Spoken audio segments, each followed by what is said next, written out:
Hi friends, welcome to DD study vlogs. இந்த வீடியோவில் நம்ம என்ன பார்க்க போகிறோம்னா, ஓரெழுத்து ஒரு மொழி, அதுக்கான ஷார்ட்கட் தான் பார்க்க போகிறோம்.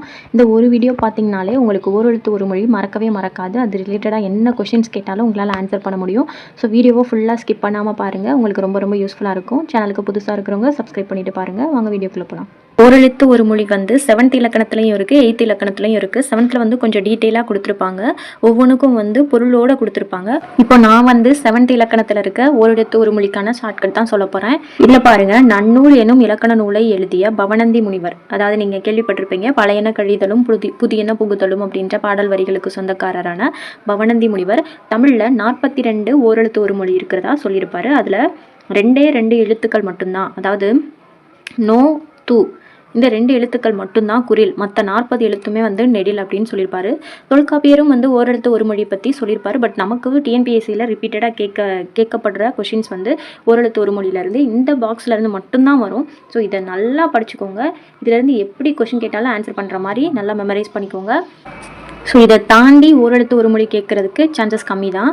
வாங்க பார்க்கலாம் ஒவ்வொன்றா. ஃபஸ்ட்டு அந்த 2 குறில் எழுத்துக்கள் என்னென்னு பாருங்கள். ஒன்று வந்து நோ, நோ நோய், தூ உன், நோனா நோய், தூனா உன்னு. நோய்னா வந்து எப்படி ஞாபகம் வச்சுக்கலாம்னா, நோய் வந்தவங்க நொய்யின்னு இருப்பாங்க, அதாவது நோஞ்சா மாதிரி இருப்பாங்க அப்படின்னு ஞாபகம் வச்சுக்கோங்க. ஸோ நோய். நெடில் நோனா வறுமை, வறுமைக்கு நோ சொல்லுங்க, வறுமை வேணாம், யாராக இருந்தாலும் வறுமைக்கு நோ தானே சொல்லுவோம். ஸோ வறுமை நோனா நோய், நோனா வறுமை. தூ உன், இதெல்லாம் ஒரு உணவா, இதை வந்து ஞாபகம் வச்சுக்கிறதுக்காக தான் சொல்கிறேன். ஸோ சாப்பாடு நல்லா இல்லைன்னு நம்ம என்ன சொல்லுவோம், இதெல்லாம் ஒரு உணவா, தூ உன், அந்த மாதிரி ஞாபகம் வச்சுக்கோங்க. ஸோ 3 முடிஞ்சிருச்சா. நோய், நோ வறுமை, தூ உன். அடுத்து பாருங்க, உயிரெழுத்தில் ஆ இ, உயிரெழுத்த ஆ இ உ ஏ ஐ ஓ, இந்த 6 எழுத்துக்களும் வந்து ஓரெழுத்து ஒரு மொழி.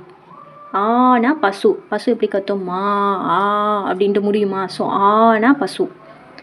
அடுத்து ஈனா கொடு, ஈனா கொடுக்கறது, ஈதல் அப்படின்னு சொல்லுவோம். ஸோ ஈனா கொடு. அடுத்து தானாலும் கொடு, எனக்கு கொடு அப்படின்னு கேட்போமா. ஸோ தானாலும் கொடு, ஈனாலும் கொடு, ஈகை ஈதல். ஸோ ஈனா கொடு. ஆனா பசு ஞாபகம் இருக்கும். ஊனா இறைச்சி, ஊன் இறைச்சி, ஊனா இறைச்சி. ஸோ ஊன் இறைச்சி மறக்காது. அம்பு எய்கிறது. ஸோ அம்பு எய்கிறது, அம்பு. அடுத்து ஐ தலைவன், தலைவன்னா எப்படி, இப்போ வந்து என் தலைவன் வந்துட்டான் அப்படின்ட்டு படம்லாம் பார்த்தா நம்ம எப்படி கற்றுவோம், என் தலைவன் வந்துட்டான் அப்படின்னு கற்றுவோம். ஐனா தலைவன், கோனா அரசன், ரெண்டையும் கன்ஃபியூஸ் பண்ணிக்கக்கூடாது. கோனா அரசன், ஐனா தலைவன். என் தலைவன் வந்துட்டான் அந்த மாதிரி தான் நம்ம சொல்லுவோம். ஸோ ஐனா தலைவன். அடுத்து ஓ மதகு நீர் தாங்கும் பலகை, ஐயோ தண்ணி வந்து ஃபுல்லாயிருச்சு, மதகை வந்து திறந்து விடுங்க, அப்படின்னு கத்துவோமா, ஓன்னு ஓலமிடுற மாதிரி. அதாவது ஓனா மதக நீர் தாங்கும் பலகை, தண்ணி ஃபுல்லாயிருச்சு, டேமில் இருக்க மதகை திறந்து விடுங்க. அப்போ ஓனா மதக நீர் தாங்கும் பலகை. காசோலை சொல்கிறப்பவே பாருங்கள் ரைமிங்காக வரும். காசோலை அந்த மாதிரி ஞாபகம் வச்சுக்கோங்க. கானா சோலையும் வரும், காடும் வரும், காசோலை. அடுத்து பாருங்க, கூனா பூமி. இந்த பூமியை ஒரு கூண்டு மாதிரி, அந்த கூண்டுக்குள்ளே அடைப்பட்ட கிளிகள் பறவைகள் மாதிரி தான் நம்ம இருக்கோன்ற மாதிரி ஞாபகம் வச்சுக்கோங்க. கூண்டு பூமி, கூனா பூமி, அந்த மாதிரி ஞாபகம் வச்சுக்கோங்க. அடுத்து கை ஒழுக்கம், நம்ம கை வந்து எப்போவுமே ஒழுக்கமாக இருக்கணும். இப்போ நம்ம ஒரு போஸ்டிங்கில் போய் உட்காந்தா கூட நம்ம கை வந்து ஒழுக்கம் தவறாமல் லஞ்சம் வாங்காமல் இருக்கணும். கைனா ஒழுக்கம், அந்த மாதிரி ஞாபகம் வச்சுக்கோங்க. கோனா அரசன், ஆல்ரெடி சொன்னதான். கோன் அப்படி வந்துட்டாலே அரசன். ஐனா தலைவன். இறந்துப்போ, போய் சாவு, இந்த மாதிரி சொல்லுவோமா. நம்ம சொல்கிறப்ப கூட போய் சாவு அப்படின்னுவோமா. சானா இறந்துப்போ. இகழ்ச்சி, நீலாம் ஒரு ஆளா, அந்த மாதிரி சொல்கிறப்ப கூட சீனா இகழ்ச்சி. அடுத்து சேனா உயர்வு, எவ்வளோ பெரிய ஆளாயிட்டான் பாருங்களேன், நம்மளோட தான் இருந்தால் எவ்வளோ பெரிய ஆளாயிட்டான்னு சொல்லுவோமா. சேனா உயர்வு. சீனா இகழ்ச்சி, சேனா உயர்வு, சானா இறந்துப்போ. அடுத்து மதில். உங்களுக்கு பழைய நடிகர் பற்றி தெரிஞ்சிருக்கும். வந்து எப்படி இருப்பாருன்னா, வந்து ஒரு மதில் மேல் பூனை மாதிரி, இந்த பக்கம் போக மாட்டார், அதாவது டிஎம்கே சைடும் போக மாட்டார், ஏடிஎம்கே சைடும் போக மாட்டார். அதை மதில் மேல் பூனை மாதிரி சென்டராக தான், நடுநிலைமையாக தான் பேசுவார். சோனா மதில், அந்த மாதிரி ஞாபகம் வச்சுக்கோங்க. சோனா மதில். அடுத்து தானா மதில். அடுத்து தானா கொடு, ஆல்ரெடி பார்த்தா தான். தானாலும் கொடு, ஈனாலும் கொடு. அடுத்து நெருப்பு நம்மளுக்கு தெரிஞ்சது தான். தூய்மை, தூய்மையாக இருக்கணும். தூனா தூய்மை. இதுவே வந்து குறில் தூனா என்ன சொன்னேன், தூனா ஒன்று, குறில் தூனா ஒன்று, நெடில் தூனா தூய்மை, தூய்மை. அடுத்து தேனா கடவுள் தேவன், தேனா கடவுள் தேவன் அந்த மாதிரி ஞாபகம் வச்சுக்கோங்க. தேனா கடவுள் தேவுடு, கடவுள் அது எப்படி சொல்ல, தேனா தேவுடு, தெலுங்கில் தேவுடுன்னு சொல்லுவாங்க. ஸோ தேனா கடவுள். அடுத்து தைனா தைக்கிறது, தையல் தொழில். தைனா தைத்தல், தை மீன்ஸ் தைத்தல். அடுத்து நானா நாவு, நாவு நாக்கு இந்த மாதிரி கொடுப்பாங்க, ஆப்ஷன்ஸ் கொடுப்பாங்க. பட் நம்ம நாவு தான் செலக்ட் பண்ணணும். நானா நாவு, நாவு. நா மீன்ஸ் நாவு. அடுத்து நீனா முன்னிலை உரிமை. இப்போ முன்னாடி இருக்கிறவங்கள நம்ம எப்படி சொல்லுவோம், நீன்னு தான் வந்து நம்ம பாயிண்ட் அவுட் பண்ணி சொல்லுவோம். நீனா முன்னிலை ஒருமை, முன்னிலை ஒருமை. அடுத்து நேனா அன்பு, அன்பு நேசம். நேனா நேசம் ஞாபகம் வச்சுக்கோங்க. நேசம் அன்பு, நேசம் அன்பு, நேசமாக இருப்பாங்க, பாசமாக. நேனா அன்பு. நைனா இழிவு, அதாவது நமக்கு பிடிக்காதவங்கள நைன்னு அவங்கள குறை சொல்லிக்கிட்டே இழிவுபடுத்திக்கிட்டே இருப்போமா, நம்மளும் அப்படி தான் இருப்போம், நம்மள பிடிக்காதவங்களும் அப்படி தான் இருப்பாங்க. ஸோ நைனா இழிவு, நைன்னு குறை சொல்லி இழிவாக பேசுகிறது. அடுத்து பாருங்கள், நோனா வறுமை. அடுத்து நோனா வறுமை, வறுமைக்கு நோ சொல்லணும். நம்ம வறுமைக்கு நோ சொல்லணும், செல்வத்துக்கு தான் எஸ் சொல்லுவோம். ஸோ நோனா வறுமை. பாடல், பானா பாடல், பாமாலை கேள்விப்பட்டிருப்பீங்க. பானா பாடல். பூனா மலர், தெரிஞ்சது தான். அடுத்து பாருங்கள், பேனா மேகம். எப்படி ஞாபகம் வச்சுக்கலாம்னா, மழை மேகம் பேய் மாதிரி பெய்யுது, பே மேகம் அந்த மாதிரி ஞாபகம் வச்சுக்கோங்க. பைனா இளமை, அதாவது இளமையாக இருக்க பொண்ணுங்க டிஃப்ரெண்ட்டாக பேக் போட்டு வெளில போவாங்க. இளமை, இளமையில் தான் அப்படி போட்டு போக முடியும். வயசானவங்க போட்டு போனால் நம்மளே பார்த்து நக்கல் பண்ணுறவங்களாம் இருக்காங்க. ஸோ பைனா இளமை. அடுத்து போனா செல், இதெல்லாம் தெரிஞ்சது தான். போனா செல், வானா வர சொல்கிறது. ஸோ அது நம்மளுக்கு பார்த்ததுமே போட்டுருவோம். மானா மாமரம். இந்த இடத்துல மானா மாமரம் அப்படின்னு கொடுத்துருக்காங்க. பட் வந்து 6th தமிழில் மா அப்படின்ற ஒரு வார்த்தைக்கு 12 பொருள் தர சொற்கள் வந்து கொடுத்துருப்பாங்க. அதுக்கான ஷார்ட்கட் நான் போட்டிருக்கேன், தேவைப்பட்டால் அதை போய் பார்த்துக்கோங்க. மானா மாமரம் இங்கே. அடுத்து மீனா வான். மீனா உயர்ச்சி, உயரமாக இருக்கிறது. எப்படி சொல்கிறது, அம்மா, ஒரு சிலர் அம்மாவை மம்மி மீ அப்படின்னு சொல்லுவாங்க. நம்மளுக்கு ரொம்ப பிடிச்சது உலகத்திலே யார், உயர்வானவங்க அம்மா தான். ஸோ வான் அளவுக்கு எனக்கு எங்கள் அம்மாவை பிடிக்கும், மம்மி அப்படின்ட்டு. ஒரு சிலர் அதவே ஷார்ட்டாக மீன்னு சொல்லுவாங்க. ஸோ மீனா வான் அந்த மாதிரி ஞாபகம் வச்சுக்கோங்க. அடுத்து மூனா மூப்பு, வயதில் மூத்தவங்க, மூப்பு. அடுத்து மேனா அன்பு, மேனாலும் அன்பு, மேன்மை பொருந்திய அன்பு அந்த மாதிரி ஞாபகம் வச்சுக்கோங்க. மேனா அன்பு, மேன்மை பொருந்திய அன்பு. நேனா நேசம் அன்பு, நேனாலும் அன்பு தான், மேனாலும் அன்பு தான். நேனா நேசம் பொருந்திய அன்புன்னு வச்சுக்கோங்க. மேனா மேன்மை பொருந்திய அன்பு அந்த மாதிரி ஞாபகம் வச்சுக்கோங்க. அடுத்து பாருங்கள், மை அப்படின்னா அஞ்சனம். கண்ணுக்கு மை போட்டுட்டு அஞ்சலை போகிற அந்த மாதிரி ஞாபகம் வச்சுக்கோங்க. மைனா அஞ்சனம், மைனா அஞ்சனம். அடுத்து மோனா மோத்தல், மோத்தல் முகத்தல் அந்த மாதிரி ஞாபகம் வச்சுக்கோங்க. மோனா நம்ம மோந்து பார்க்குறோம் அந்த மாதிரி ஞாபகம் வச்சுக்கோங்க. மோனா மோத்தல். அகலம், யானா அகலம், யானையெல்லாம் அகலமாக இருக்கும். யானையை ஞாபகம் வச்சுக்கோங்க, யானையெல்லாம் அகலமாக இருக்கும். ஸோ யானா அகலம். வானா அழைத்தல், வர சொல்கிறது, ஆல்ரெடி சொன்னதுதான். அடுத்து பாருங்கள், வீணா மலர். வீணா என்ன மீனிங்னா மலர், அதாவது பூவின் 7 நிலைகளை குறிக்கும் பெயர்கள். அதுவும் 6th இருக்குது. அதில் வீணா மரம் செடி நின்று கீழே விழுந்து, அதாவது வாடி போன மலரை தான் வந்துட்டு வீ அப்படின்னு சொல்லுவாங்க. ஸோ வீணா போன மலர் அந்த மாதிரி ஞாபகம் வச்சுக்கோங்க. வீணா மலர், ஆனால் வீக்கு பதிலாக வீணா போன மலர் அந்த மாதிரி ஞாபகம் வச்சுக்கோங்க. வீணான செடியிலேருந்து கீழே விழுந்த மலர் தான் வந்து வீ அப்படின்னு சொல்லுவாங்க. ஸோ வீணா மலர். வைனா புல், வைக்கோல். அதாவது மாட்டுக்கு புல்லவை, ஆட்டுக்கு புல்லவை அந்த மாதிரி ஞாபகம் வச்சுக்கலாம். வைனா வைக்கோல், அது ஒரு மீனிங் இருக்கும். ஸோ வைனா புல். அடுத்து வவ் அப்படின்னா கவர்.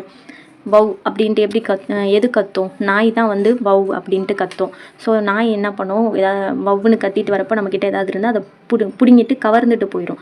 ஸோ வவ்வுனா கவர், ஒவ்வொன்றா கவர்ந்துட்டு போகிறது வவ். நாயை வந்து ஞாபகம் வச்சுக்கோங்க.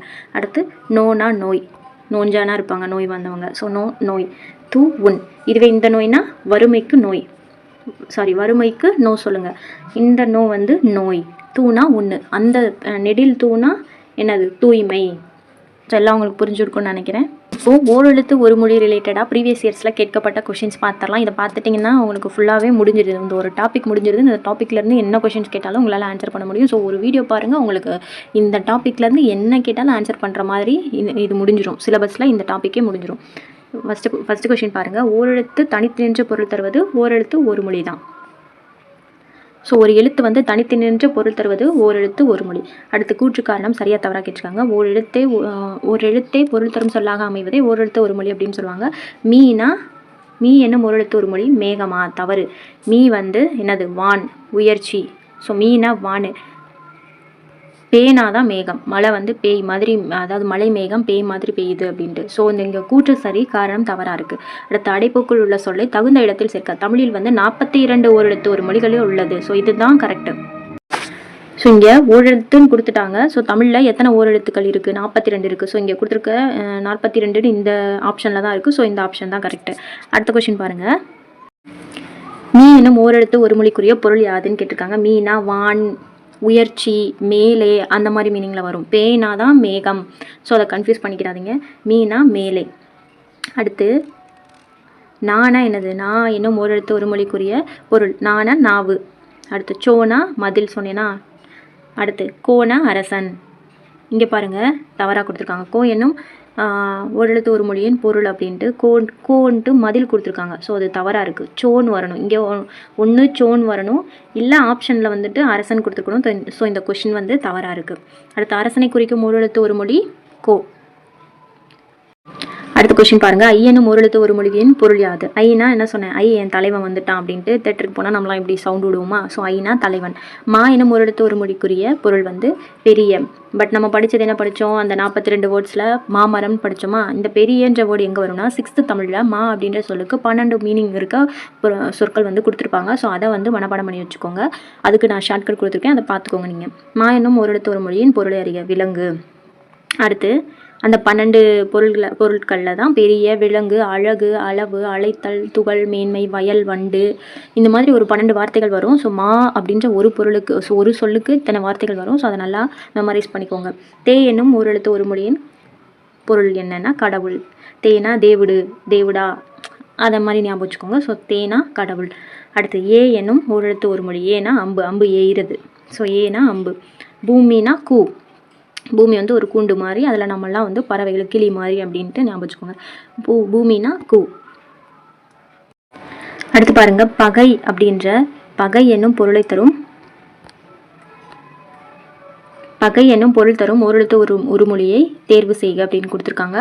பகைனா இந்த இடத்துல தூண் கொடுத்துருக்காங்க. பட் நம்ம தூணா என்னன்னு படித்தோம்? தூணா தூய்மைன்னு படித்தோமா? தூணா தூய்மை அப்படின்னு படித்தோம். சீனா இகழ்ச்சி. நேனா அன்பு. மோனா என்ன படித்தோம்? மேனாலும் அன்புன்னு படித்தோம். மோ என்ன படித்தோம்? ஸோ மோன்ற ஒரு வார்த்தை நம்ம படிக்கவே இல்லைன்னு நினைக்கிறேன். ஸோ தூணா பகை. தூணா தூய்மையும் வரும், பகையும் வரும். ஸோ அதை நல்லா ஞாபகம் வச்சுக்கோங்க. மலரை குறிக்கும் ஓரெழுத்து ஒரு மொழி. வீணா மலர். அடுத்து இங்கே தேனா என்னது? கடவுள் வரணும், தவறாக இருக்குது. ஏனா அம்பு, ஏற்றம்னு வந்திருக்கு, தவறு. நானா நாவு வரணும், நான் இருக்குது, தவறு. மீனா வான், உயர்ச்சி, வேற என்ன மேலே, அந்த மீனிங்கில் வந்துட்டாலே கரெக்டு. ஸோ இந்த ஒரு ஆப்ஷன் தான் கரெக்டாக இருக்குது. அடுத்தது பாருங்கள். பொருத்த சொல்லியிருக்காங்க. ஓரெழுத்து ஒரு மொழிக்குரிய சரியான பொருளை அறிந்து விடையை தேர்வு செய்க. பையனா என்ன சொன்னேன்? பையனா இளமையில் பைய போட்டு போவாங்க. ஸோ பையனா இளமை. மேனா அன்பு. வைக்கோல், புல். தூணா உன். ஸோ இதை 4, 3, 2, 1 தான் சரியான விடை. அடுத்து பாருங்க. இந்த ஓரெழுத்து ஒரு மொழிக்குரிய பொருள் யாது? டேம் நிறைஞ்சிருச்சு அப்படின்ட்டு பயந்துட்டு எல்லாரும் என்ன சொல்லுவாங்க? ஐயோ டேம் நிறைஞ்சிருச்சு, மதகை திறந்து விடுங்க அப்படின்ட்டு சொல்லுவாங்களா? மதகு நீர் தாங்கும் பலகை. அடுத்து கைனா என்னது? கைனா ஒழுக்கம். நம்ம கை வந்து ஒழுக்கம் தவறாமல் இருக்கணும், கவர்மெண்ட் ஜாபுக்கு போனாலும்.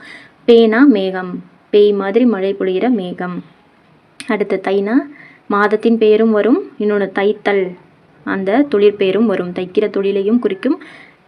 திங்கள்னா எனது? மாதம். மாதத்தின் பெயரையும் குறிக்கும். அடுத்து பாருங்க. ஓ எனும் ஓரெழுத்து ஒரு மொழிக்குரிய பொருள். உயர்ச்சி. மீனா தான் உயர்ச்சி வரும். ஸோ அது தவறு. தூணா தூய்மை. அதுவும் தவறு. கொள்கலம் வராது.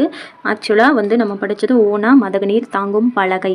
இன்னொன்று ஓனா நம்ம ஒரு ஆச்சரியப்பட்டு ஒரு மகிழ்ச்சியாக இருக்கிறப்போ நம்ம எப்படி சொல்லுவோம் ஓ அப்படின்ட்டு ஒரு ஆச்சரியத்துக்குரிய வார்த்தை தான் ஓ. ஸோ மகிழ்ச்சியும் வரலாம். ஸோ இந்த ஆப்ஷன் தான் கரெக்டு. அடுத்து கா என்ற ஒரு எழுத்து ஒரு மொழிக்கு தவறான பொருள். கானா அரசன் வரும், மயில் வரும், காற்று வரும், காத்தல் வராது. ஸோ இதை நல்லா நோட் பண்ணி வச்சுக்கோங்க. கானா அரசன், அரசன் வந்து காவல் காப்பான்.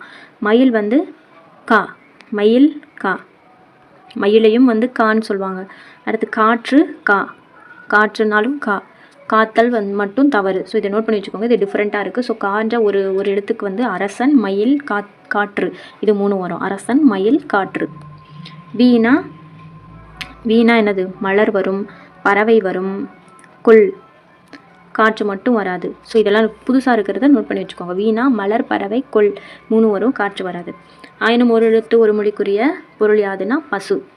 படித்தது தான் நம்ம. டிஃப்ரெண்ட்டாக நம்ம புதுசாக பார்க்குறத நோட் பண்ணி வச்சுக்கோங்க. அடுத்து வவ் அப்படின்ட்டா கவர்றது, கைப்பற்றுறது. வவ்னா நாயை ஞாபகம் வச்சுக்கிற சொன்னேன்னா, ஸோ வவ்னா கவர், கைப்பற்றுதல். நீனா என்னது? முன்னிலை, ஒருமை. ஸோ முன்னிலை. அவ்வளோதான். ரொம்ப சிம்பிளாக தான் இருக்குது. நம்ம பார்த்த அந்த 42 வார்த்தைகள்லேருந்து தான் மோஸ்ட் ஆஃப் த கொஷின்ஸ் இருக்குது. 1, 2 மட்டும் டிஃப்ரெண்ட்டாக இருக்குது. அதை மட்டும் நீங்கள் நோட் பண்ணி வச்சு படிச்சுக்கோங்க. ஸோ இந்த ஒரு வீடியோ நீங்கள் பார்த்தீங்கன்னா இந்த ஒரு டாபிக் ஃபுல்லாக முடிஞ்சு. நீங்கள் தேடி படிக்க வேண்டிய அவசியம் கிடையாது. ஸோ இந்த வீடியோ உங்களுக்கு யூஸ்ஃபுல்லாக இருந்துச்சுன்னா லைக் பண்ணிவிட்டு ஒரு கமெண்ட் பண்ணுங்கள். நெக்ஸ்ட் ஒரு வீடியோவில் பார்ப்போம். டாடா பாய்.